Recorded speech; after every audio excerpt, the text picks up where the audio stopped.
ভারতের উত্তরাঞ্চলে মহাকুম্ভ মেলায় পবিত্র স্নান করতে গিয়ে পদদলিত হয়ে কমপক্ষে ৪০ জনের মৃত্যু জানিয়েছে আন্তর্জাতিক সংবাদ মাধ্যমগুলো।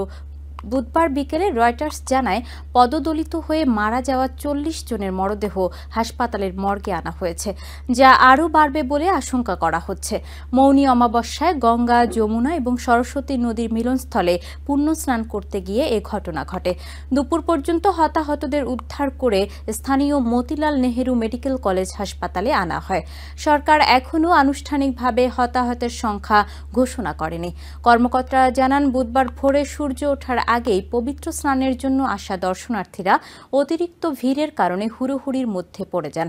সে সময় আচমকা ধাক্কাধাক্কি শুরু হওয়ার অনেকে ভিড়ের মধ্যে আটকা পড়েন, যাদের অনেকেই শ্বাসরোধ এবং হার্ট অ্যাটাকে মারা যান বলে নিশ্চিত করেছেন চিকিৎসকরা। এছাড়া আহত অনেকের অবস্থা এখনও আশঙ্কাজনক।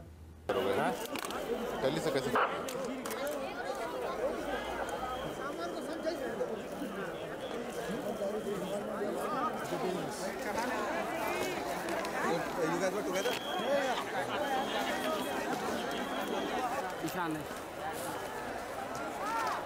नहीं एक नंबर से नहीं है, हम तो हनुमान मंदिर के सामने। নিউ ইয়র্ক থেকে সম্প্রচারিত TVN 24 টেলিভিশন বিশ্বজুড়ে বাঙালির কণ্ঠস্বর।